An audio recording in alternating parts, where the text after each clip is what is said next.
We're now listening to Wealthy Sistas Radio Show. We're now listening to Wealthy Sistas with Deborah Hardnett.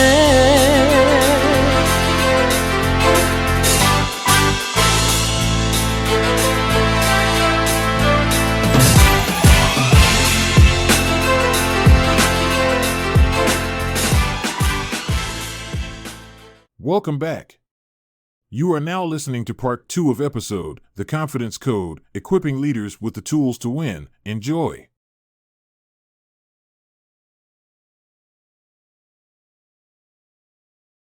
Decades, I loved being able to be that one, to come and save the day, and putting out fires and all the things all the time.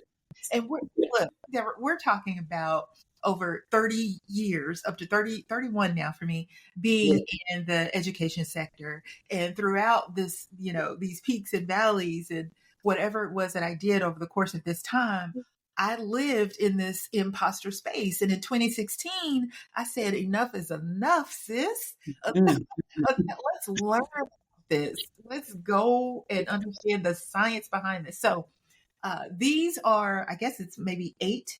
How many behaviors did I give you? The 5 new ones? And then you gave me 4, and then actually you gave me 6. 9. Dr. Valerie. Look, it's a lot. It's a lot. And it's sabotage. That's an interesting one to me.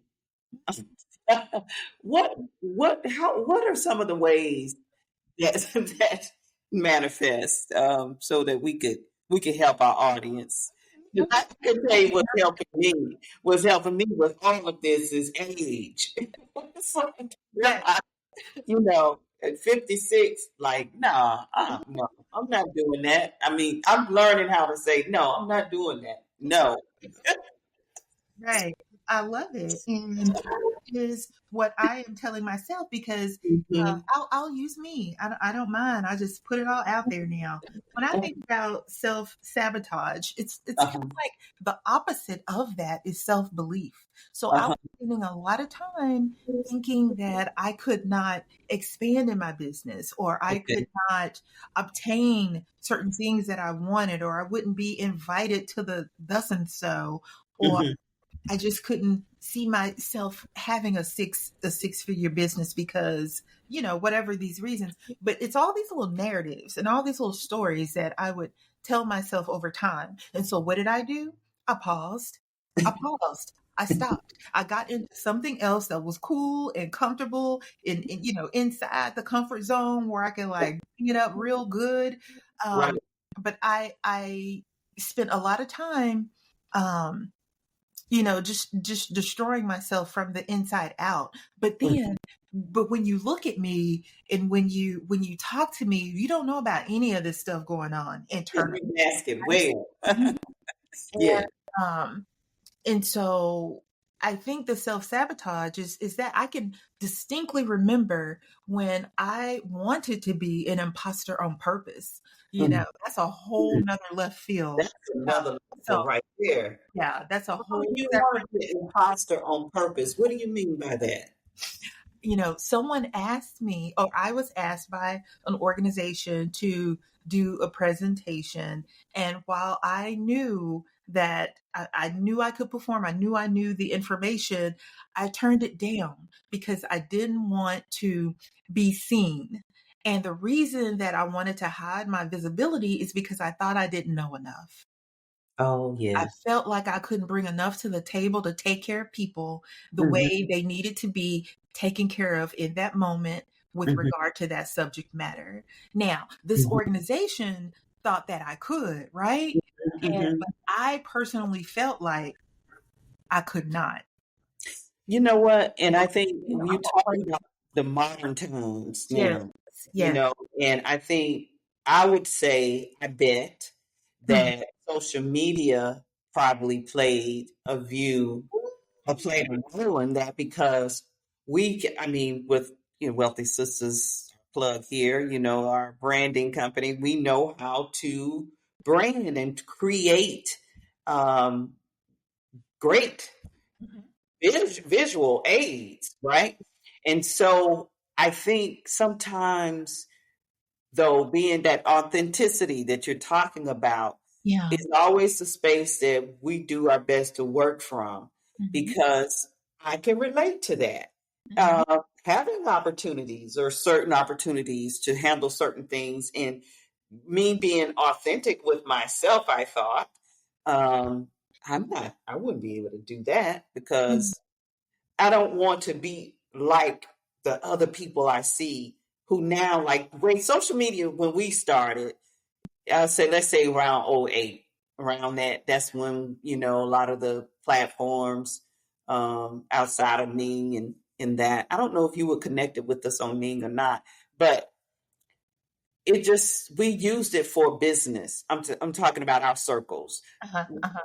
promoted each other, we connected, and we came offline. We connected online, came offline, cross country, all of that, coast to coast, around the world.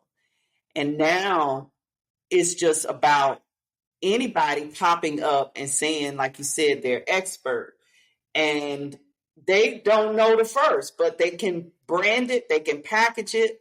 And so when we see these packaging and all of this, it's like, wait a minute, Yeah. you get confused. Mm-hmm. You get confused until you hear that person speak and you think, oh, there's not much substance there. Right. My grandma knew that, that's some of the things, so, wow. Yes. Yes. But you see how I got out in front of myself and Hmm. just kind of stopped that blessing cold. Hmm. Well, how sometimes we talk about blocking our own blessings. You never Hmm. know what that could have turned into. Right. I'm so just over here thinking that I wouldn't be able to Hmm. do this well, so I'm just not going to do it without even thinking about. And that's the other thing that Dr. Valerie talks about. I love it how she's talking about being um, um, I'm sorry, get my train of thought back here because I'm just so fascinated with her work and her scholarship. Yeah. But she talks about competency distortion. We're Hmm. confused. A lot Yeah. of us are just simply confused about Yes. are. And so my particular antidote, this is what I did to help myself.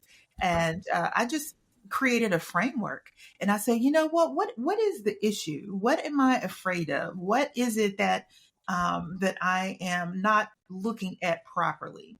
And Hmm. so you know what it ended up being for me? What was that? Alignment. Wow. You know, Oh, girl, I was out the of truth. alignment. That's the truth for everybody. I mean, Yeah. especially from a spiritual point, Yes. Yeah. Yes. And Yes. that is so personal alignment. So that's what I do now to also help women. And I like to say that, yes, I can coach. Yes, I can consult. But you know what we need, and I feel like we're so desperate for this, and a lot of us don't even Hmm. realize it. It's thought partnership.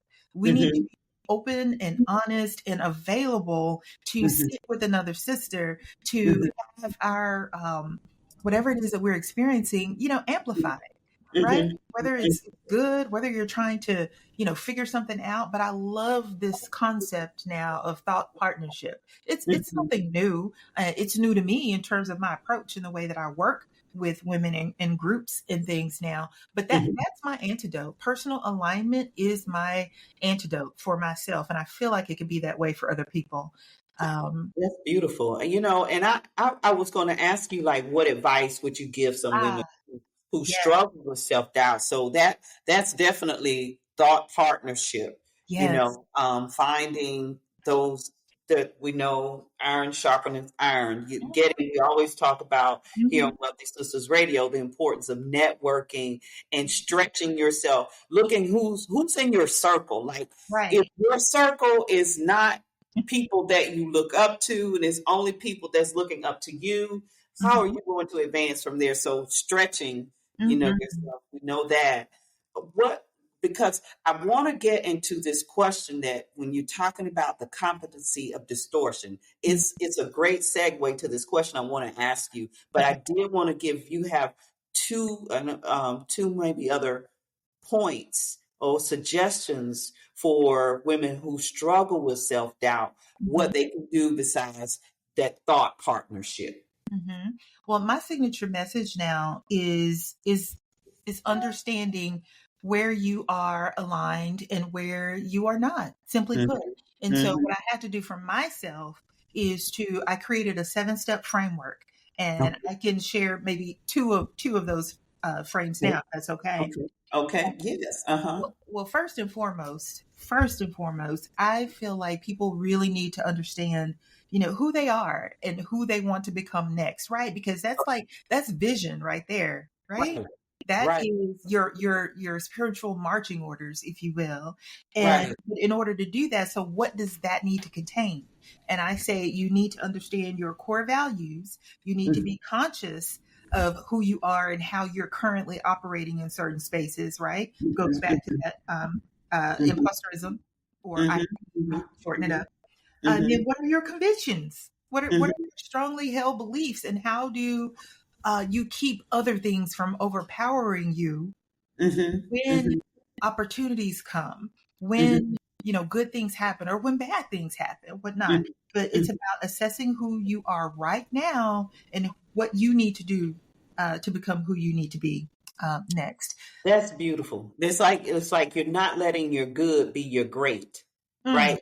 It's always, we know that from the book, but it's anything, always looking to advance, to improve, to grow. Even if we're, my grandmother, who's 94, still driving, love it. She said, "Baby, I'm gonna stay green all my life. Always learning, because when you're right, that's when you're gone." I said, "Okay." Yeah. I love that. I love that. This understanding where you are in a line, that alignment is so important. Yeah. When we talk about leadership with women, okay. Yeah, leadership. I can plug my next thought into this leadership space here. Yeah. When you think about what's the one big thing that we always talk about first when we talk about leadership?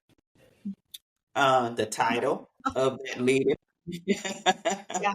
And then in terms of like one of the biggest actions, one of the biggest characteristics, I guess, that leaders have in their space is, it's this thing around influence, right? And, okay, so that's one, but of course that's not all. But when I think about leadership, I really think about vision. And of course, we are visionaries in our own life, and whatever it is that we support in terms of our organizations and the other things that we lead, our families and so forth. And being able to see further than the end game, right? Even if it doesn't exist right now, which is why I'm having a freaking hard time with the current political climate. Okay. That's a whole nother radio show now. Right. But think about a leader and this whole methodology of how they strengthen people and amplify people to get things done. So now we're crawling into this whole section of productivity. And well, let me say, because the whole environment, where can you find? It doesn't matter who's there now. It was who was there, who was there before. It's you look on the local level, you look on the corporate level. Where can you find? The whole point of leadership and the fundamentals and the principles. Where are the values? Where is that? Where is that? And it's a segue that I wanted to talk about with that competency and distortion. And I know time is running out here. We could have you back for a part 2. Yeah, let's do it. Just yeah. But this is what triggered this for me when you said that. It's like understanding alignment and understanding our God-given natural abilities, right? Yes. For women. Okay, we're talking about women leaders. We have natural abilities to lead that God put in us. Yes.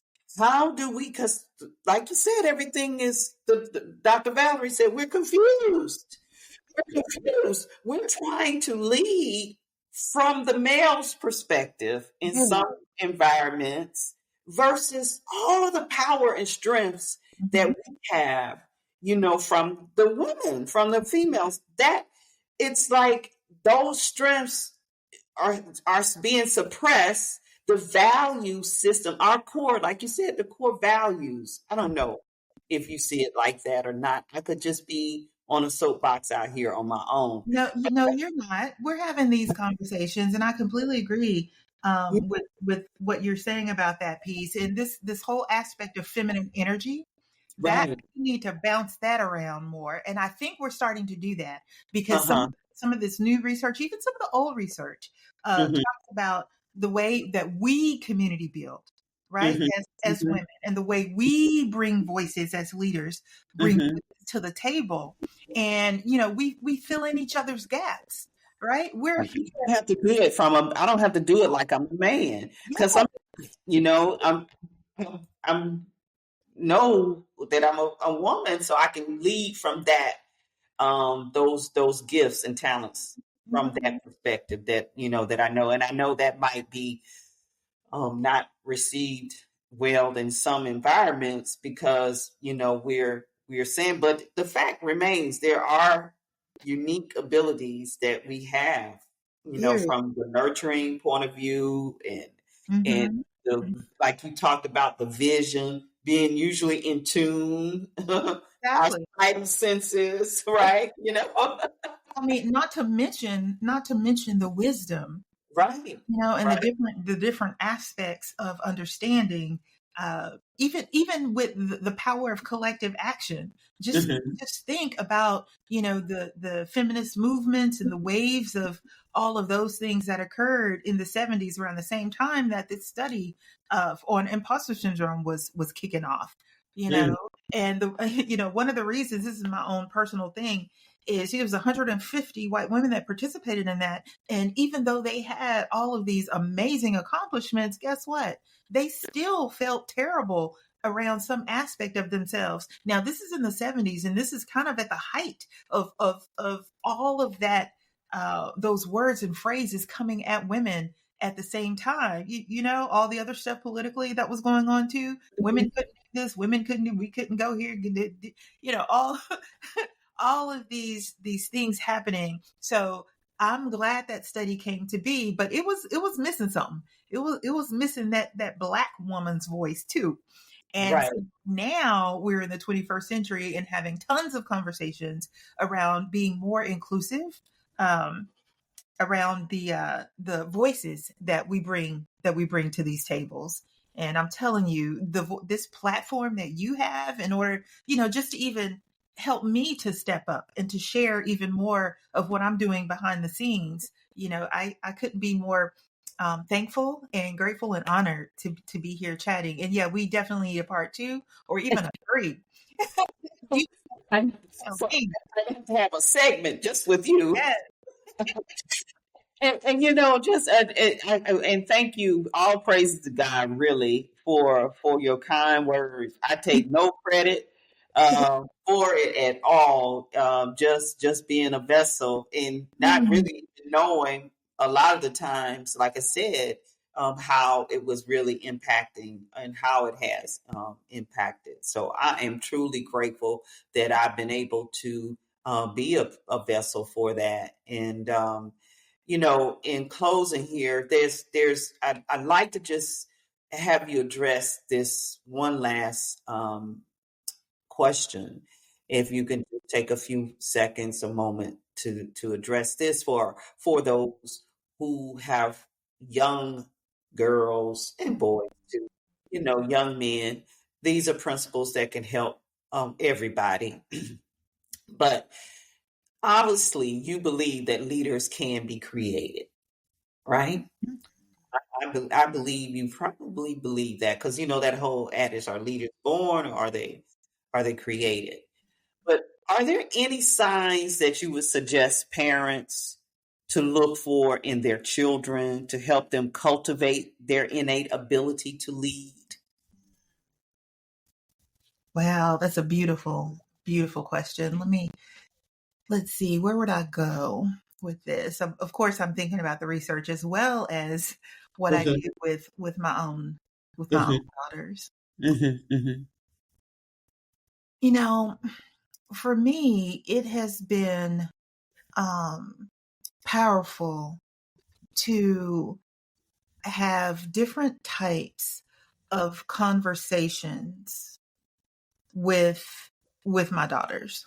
mhm, And so I would speak from the perspective of learning to understand who your child is through these conversations.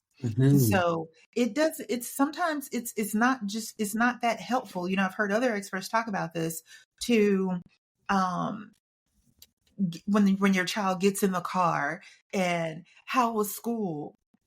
Some of these basic bland questions may not make sense for us anymore. I don't know if it ever did, but what my daughter and I do now is I don't even ask about school. I wait until information is given to me. That's how I know her mhm, mindset is in a certain space and she's welcoming in what I need to ask or, mhm. want to know more. It's that type of thing. So what we do now, she gets in the car and we hug. We hug. And I don't care. Yeah, she doesn't care really who sees Right. front of us, behind us. We're in the, you know, and I me of my precious baby who's graduate from college. I go, yeah, this one that I'm talking about now graduates from high school here in a few months. But Yeah. the other thing about this is, you know, I have two daughters and they are very different. I'm sure a lot of parents would talk about, their multiple children in that way too, how they're all different. But the thing about it is knowing that they are different and amplifying those differences from their perspective, right? And what their needs are. Mhm, One of my daughters is a mover and a shaker, like literally. She really needs to be moving in things and wants to throw her arms up all of a sudden. And so, you know what? And so at an early age, we noticed this. Well, she did get in trouble a few times. A few times, like wanting to tie up people's shoes and doing all of these other things when she needed to be still. But we saw this coming out and we put her in something that would allow her to move structurally, right? right. And disciplined. And, she ended up being in cheerleading and gymnastics for 6 or 7 years. Right. And those activities shaped her for whatever her next was, right? Or Mhm, it kind of complemented some of the other things that she needed to be able to do. And there, I mean, there's just a lot of different. I hope that was helpful, but there's still yeah. great experts and scholars out there talking about these 21st century relationships that we have with our children now. And when we think about them from the perspective of leadership, I love asking a lot of questions, and I like going deep, but there's a time to go deep and there's a time, just to stay surface level. Simple. Right. Mhm, mhm, mhm, Uh, mhm, but, mhm. and then I think about myself quickly with my relationship with my own parents. And so my mother, she thought she tricked me, but she didn't. She was a psychologist and a therapist, and I love these things that we did. We had as we were getting ready for the day, every day we. I loved getting ready in her bathroom, right, with her because we had these mommy daughter moments, and we could talk about in like everything was off. I mean, it was off. I mean, I could talk about anything at all. And I only needed like 10 minutes, you know? Right. And so her being open to hearing whatever I had to say about whatever also strengthened me during that time frame. That's It was, beautiful. yeah, That's I beautiful. was trying to feel myself in music, right? When I was coming up, trying to figure out this violin thing. And strengthening her with my speaking, right, or my questions, that helped me, with my instrument in a weird way, in the way that I, wanted to take on leadership in the orchestra when I was coming up at that time. Uh, Awesome. but yeah, so I know we Awesome. need a lot of time to get deep, but Well, we have to come back and Okay. like I said, we have to have you back. And there's so much more that we can talk about, which what you're doing, your work, Dr. Phyllis Yeah. Clark. Thank You you. know, it is amazing. And we certainly appreciate your time today. How can our Mhm. audience connect with you and support your initiatives? Oh, wow. Thank you for sharing that. There are two ways. I would love for people to keep up with me on LinkedIn. And let's see. I know the LinkedIn is, yeah, I'm in LinkedIn under my own name. So, Clark, I know you can go in and just click on LinkedIn, and you can put in the search queue, put my name there, and you'll find me. Yeah. But the other thing that I have, if I can share this, I have an ebook. It's a little long, but it's worth it, and you don't have to read it all at one sitting. But it's your year. It's about alignment. There's my word again. Alignment. I love it. I Yes. love it. So it's a digital download. You can get it right to your phone. And I have a couple of keywords and a number here. And so if anyone wants to text the number 55444, and you can enter the word "Hey sis!" exclamation point. So 55444. Hey sis. So H, capital H, EY, and then a space, and then a capital S, IS, and an exclamation point. I know the characters have to be just right for that. And they will get that download right there too. They just follow the prompts and you'll get it. It's 80 pages. Uh, Oh my goodness, I love it. And the title of the book again is E-Alignment. yes. Uh-huh. I love it. I love it. Well, Dr. Clark, thank you so much for joining us today. We do appreciate you and your time. Congratulations to you on all the amazing work that you're doing. Thank you. Keep moving forward. And like I said, we're going to have to definitely have you back. And Yes. to our audience, we want to say thank you so much for tuning into this episode. You can find us, Wealthy Sistas Radio, anytime on your favorite podcast platforms, including Spotify and iTunes. What's the other one there? Google, you name it, Google Podcasts. And also, as a reminder, we want to thank you just for being who you are and taking the time to work on yourself. Thank you again for tuning in to this inspiring episode of Wealthy Sistas Radio. Stay connected with us at wealthysistas.com. Follow us on your favorite podcast platform.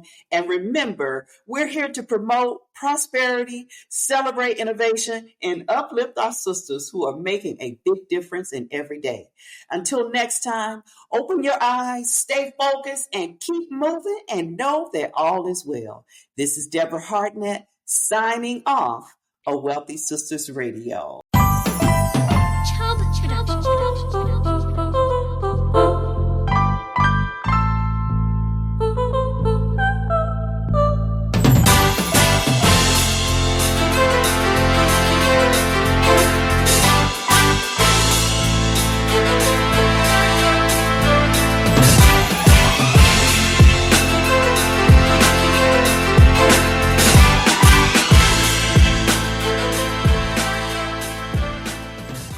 The opinions of our guests do not necessarily reflect the opinions of our hosts, staff, or partners of Wealthy Sistas Radio.